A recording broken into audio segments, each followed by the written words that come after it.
Hero Raj Tarun ఆయన ప్రియురాలు లావణ్యాల episode రోజుకొక మలుపు తిరుగుతోంది. ఇదే అంశం ఇప్పుడు టాలీవుడ్ లోనే కాకుండా సోషల్ మీడియాలో సైతం హాట్ టాపిక్ గా మారింది. రాజ్ తరుణ్ నన్ను మోసం చేశాడంటూ లావణ్య ఇటీవల నార్సింగి పోలీస్ స్టేషన్లో ఫిర్యాదు చేసిన విషయం తెలిసిందే. అయితే ఆమె ఫిర్యాదు చేసిన వెంటనే హీరో రాజ్ తరుణ్ సైతం స్పందించి ప్రియురాలు లావణ్యపై కొన్ని ఆరోపణలు చేశాడు. అయితే ఈ క్రమంలోనే లావణ్య ఆదివారం మీడియాతో మాట్లాడి సంచలన నిజాలు బయటపెట్టింది. ఇంతకు హీరో రాజ్ తరుణ్ పై ఆమె చేసిన ఎలిగేషన్స్ ఏంటి? రాజ్ తరుణ్ నిజంగానే ఆమెను పెళ్లి చేసుకున్నాడా? తాజాగా లావణ్య మీడియాతో ఏం మాట్లాడిందో ఇప్పుడు తెలుసుకుందాం. Master minds the pride of India. Inter, MPC, BiPC, MEC, CEC చదివిన విద్యార్థులకు సీఏ మరియు సిఎంఏ ఫౌండేషన్ కొరకు నూతన బ్యాచెస్ ప్రారంభం. రాజ్ తరుణ్ కి ఎప్పటి నుంచి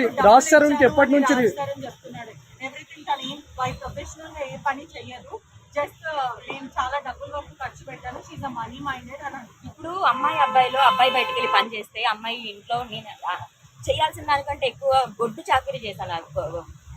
ఆ వర్డ్ వాడాలంటే 15 కుక్కలు అండి. ఒక కుక్క తర్వాత ఒక కుక్క 15 కుక్కలు తీసుకొచ్చాడు. అతన్ని నేను ఎంత యాక్సెప్ట్ చేశానంటే అతను ఏం చేసినా సరే యాక్సెప్ట్ చేసి అంత చేశాను.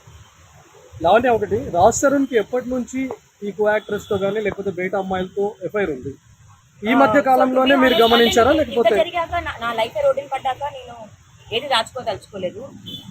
లవర్ సినిమా నుంచి స్టార్ట్ అయిందండి. అంటే ఇయర్ 2017-18 అనుకుంటా. అప్పుడే మాకు ఆల్మోస్ట్ 7 ఏళ్ల ముందే ఒక రిలేషన్ మీరు చూసినప్పుడు ఒక భార్యగా మీరు అప్పుడే ఖండించాలి, లేకపోతే ఆయనను వదిలేయడమో చేసి ఉండాలి. కానీ మీరు భర్త అంత తప్పుడు పనులు చేస్తున్నా కూడా ఒక ఎఫ్ఐఆర్ తర్వాత ఇంకొక ఎఫ్ఐఆర్, ఇంకొక హీరోయిన్ తో అలా కంటిన్యూస్ ఎఫ్ఐఆర్స్ ఉన్నా కూడా మీరు ఎందుకు రాజ్ తరుణ్ భరిస్తూ వచ్చారు? నేను మిస్టేక్ చేశానండి. నేను నా ఓన్ చాయిస్ తీసుకొని మిస్టేక్ చేశాను. మా పేరెంట్స్కి ఇష్టం లేదు. సరే, ఈ రోజు అతను హీరో అయి డబ్బులు ఉండొచ్చు. మిస్టేక్ చేశాను, ఇంకా వెళ్ళకూడదు అన్నది. ఎవరెవరితో అఫైర్ ఉంది స్క్రీన్ షాట్స్ పంపించారు. ఏదైతే మే 11th నుంచి 10th నుంచి 12th వరకు వాళ్ళిద్దరు ఒకటే హోటల్లో ఉన్నారు. దానికి మాల్వి మరొక ఒక కమెంట్ చేస్తుంది, నేను అప్పుడు చెన్నైలో ఉన్నాను అని, మీరు షూటింగ్ చేస్తున్నాను అని. మరి చెన్నై పార్క్ స్క్రీన్ షాట్స్ మీరు మీడియాలో రిలీజ్ చేశారు. దానికి మీకు ఇంకేమైనా ఆధారాలు ఉన్నాయా మీ దగ్గర? ఒక్క రోజుది కాదండి, 1 year నుంచి ఉన్నాయి నా దగ్గర. కానీ అవన్నీ ఫేక్ అని ఒక్కసారి మీరు ఒక కాల్ చేసి అడగచ్చు కదా. అంటే ఎవరికి? లావణ్య మెయిన్ గా మీరు చాలా మంది హీరోయిన్లతో అతనికి అఫైర్ ఉంది అంటున్నారు. ఎవరెవరితో మీరు చూసారు? ఎవరెవరు అది ఏం చెప్పారు? నాకు కన్ఫర్మేషన్ ఉండి చెప్పిన పేర్లు అండి. కానీ మరి మళ్ళీ ఇప్పుడు ఇందులో వాళ్ళ పేర్లు చెప్పానని మళ్ళీ వాళ్ళు ఇంకో కేసు వేస్తారు. చెప్పారు కదా, దాని మళ్ళీ లావణ్య గారు, మాల్వి మల్హోత్రా మీరు ఎట్లయితే వార్నింగ్ ఇచ్చారో అదే విధంగా గతంలో ఎవరికైనా ఇల్లీగల్ అఫైర్ ఉన్న సమయంలో వాళ్ళకి మీరు ఇలాగే కాల్ చేసి వార్నింగ్ ఇచ్చారా? అంటే చాలా మందికి నేను ఉన్నానని తెలియదు కదండి. ఇప్పుడు నేను ఉన్నానని తెలిస్తే అంటే చాటి ఆడదైతే తెలిసి అయితే రాకూడదు కదా. ఒకవేళ నేను లేనని తెలిసి వస్తారేమో అన్న దగ్గర, లేదా ఇంటెన్స్ అవుతుంది అన్న దగ్గర నేను ఖచ్చితంగా చేసి చెప్పేదాన్నండి. మీరు ఎవరెవరి పేర్లు చెప్పదలుచుకున్నారు చెప్పండి.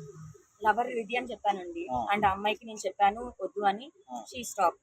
ఒక 6 months 1 year మాట్లాడుతున్నట్టున్నారు. And then she stop. దాని తర్వాత ఇద్దరు లోకం ఒకటే సినిమా అమ్మాయితో హీరోయిన్. అండ్ సినిమా పేర్లు వదిలేండి, పేర్లు అదే పేర్లు గుర్తురాట్లేదు.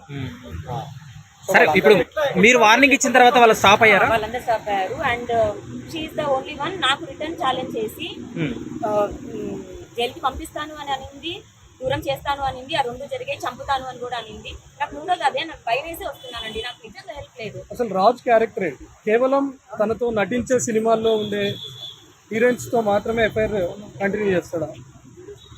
అండ్ ఇప్పుడు మొన్న మే 11th మరి లేరు అని చెప్పారు. రాజ్ తరుణ్ అండ్ మాల్వి ఎక్కడ? అది Chennai hotel green park.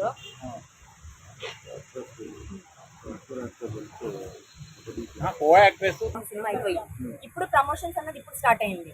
1 year నుంచి కో యాక్టర్స్ తో డిన్నర్ చేయకూడదు అంటే మరి అదే మాల్విని చెప్పమనండి. మీ డిన్నర్ కి నా కోసం రాజ్ తరుణ్ ఒక్కొక్క టికెట్ 15,000 పెట్టుకొని, అంటే పొద్దున 15,000 పెట్టుకొని టికెట్ వెళ్తాడు. ఆ రోజు హోటల్ 15,000, మళ్ళీ రాత్రికి వచ్చేస్తాడు. అంటే ఒక రోజు రాజ్ తరుణ్ 70,000 మాల్వి మల్హోత్రాకి ఓన్లీ ఫ్లైట్ టికెట్ ఖర్చు పెడుతున్నాడు. 15 కుక్కలతో నేను 20,000 అడుగుతుంటే డబ్బులు ఇవ్వనందుకు నేను కేసు పెట్టాను అంటున్నాడు. నేను ఇంకేం బతకాలి? లావణ్య ఇప్పటి వరకు రాజ్ తరుణ్ నటించిన సినిమాలు ఆ హీరోయిన్స్ తో మాత్రమే ఎఫ్ఐఆర్స్ గురించి చెప్పారు. అంటే రాజ్ క్యారెక్టర్ ఏంటి? కేవలం సినిమాల్లో నటిస్తున్న ఆ హీరోయిన్స్ తో ఎఫ్ఐఆర్స్ పెట్టుకుంటాడా, లేకపోతే తనతో నటించని వాళ్ళతో కూడా ఎఫ్ఐఆర్స్ ఉన్నాయా? మరి what is exactly Raj character? బయట వరల్డ్ లో ఏం జరుగుతుందో నాకు తెలియదండి. నేను చూసినంత వరకు, తన మొబైల్ చూసినంత వరకు, తన బిహేవియర్ చూసినంత వరకు తెలిసిన దాంట్లోనే నేను చెప్పగలను. కానీ ఇదే విషయం పైన రాజ్ తరుణ్ కూడా స్పందించాడు. మేము కో యాక్ట్రెస్ ఒక హీరోయిన్ గా ఉన్నప్పుడు చాలా ప్లేసెస్ లో ఉంటది, చాలా క్లోజ్ గా మరి తిరగాల్సి 10 ఉంటది సినిమాలు అని చెప్తా చేసినప్పుడు ఉన్నారు. 10 మంది అమ్మాయిల పేర్లు చెప్పట్లేదు కదండి. నేను నలుగురు పేర్లు చెప్తున్నాను కన్ఫర్మ్, అంటే దే హ్యావ్ దట్ రిలేషన్ అని చెప్తున్నాను. మాల్వి మల్హోత్రాకి ఏమన్నా ఈయన ఎకనామికల్ సపోర్ట్ ఏమన్నా ఉందా? ఏమన్నా డబ్బులు పంపించడం కానీ అట్లా ఏమన్నా? ఏమండి 4 ఏళ్ల నుంచి మాకు ఇంటికి ₹1 ఇవ్వలేదు. ఇప్పుడు సొంతిల్లు అవ్వడంతో అట్లీస్ట్ మాకు రెంట్ పే చేయాల్సిన అవసరం లేదు. ఇప్పుడు ఈ సొంతిల్లు కూడా నేను అడిగి, అంటే కుక్కలు ఉండడంతో రెంటెడ్ హౌసెస్ అయితే ఖాళీ చేయాల్సి వస్తుందని, అంటే 7 houses మారామండి.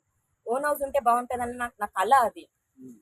దాని తర్వాత మరి ₹1 లేదు. మరి ఇప్పుడు మీకు అవును ఇప్పుడు మీ తమ్ముడు డబ్బులు అడగడం కూడా దానికోసమేనా? అవును అదే 10 days ago రాజ్ తరుణ్ నాకు ఫోన్ చేసి డైరెక్ట్ గా ఐఎమ్ డన్ విత్ యూ అని చెప్పాడు.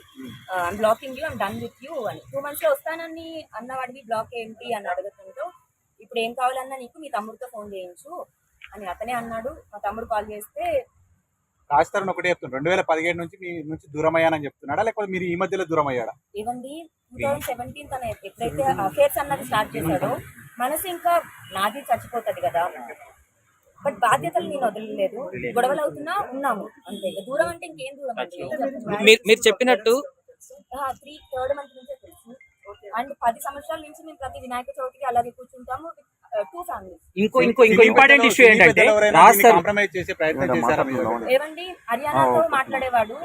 హర్యానాతో బిగ్ బాస్ హర్యానా గ్లోరీ, ఆమెతో 1 day షూటింగే జరిగింది. ఎక్కువ పరిచయం కూడా కాదు. మాట్లాడేవాడా, ప్రేమించారా?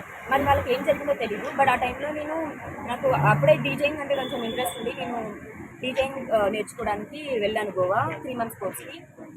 సో నేను వెళ్ళిన 1 monthకే హర్యానాతో ఇతను స్టార్ట్ చేశాడు.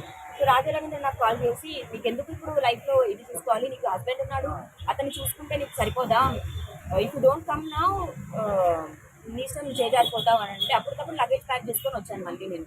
ఇంకొక ఇంపార్టెంట్ ఇష్యూ ఏంటంటే రాజ్ తరుణ్ అంటే నిన్న మాట్లాడిన దాంట్లో కానీ గతంలో మీడియాతో మాట్లాడినప్పుడు నేను పెళ్లి అనేది చేసుకోను, పెళ్లి అనేది నా జీవితంలో ఉండదని చెప్తున్నాడు.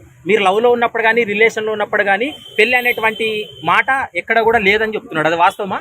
ఏమండి నేను అతనికి యాంటీగా రియాక్ట్ అవ్వడం స్టార్ట్ చేసిన తర్వాత 2017 వీడియోస్ నుంచి పెళ్లి చూద్దాము ఇప్పుడే కాదు, పెళ్లి చూద్దాం ఇప్పుడే కాదు, దాని ముందు వరకు నాకు 27 వచ్చాక నేను చేసుకుంటాను, అమ్మాయి ఉంది విజయవాడకి సంబంధించిన అమ్మాయి అని చెప్పడం జరిగింది. అవి యూట్యూబ్ లో కూడా ఉన్నాయి వీడియోస్. మీరు చెప్పిన ప్రకారం ఆయన ఇంత మందితో అక్రమ సంబంధాలు పెట్టుకుంటున్నారు, బట్ స్టిల్ ఇంకా మీరు ఎందుకు ఆయన కావాలనుకుంటున్నారు? చెప్పండి. ఇష్టం అండి నాకు ఇప్పుడు కూడా కావాలని అనుకుంటున్నాను. అండ్ లేదు నాకు ఇంకో హోప్ లేదు నాకు లైఫ్. ఇప్పుడు రాజ్ తరుణ్ మీ మీద సుమన్ టీవీలో మీ పర్సనల్ అండ్ బిజినెస్ ప్రమోషన్స్ కోసం కింది నెంబర్కి కాంటాక్ట్ చేయండి.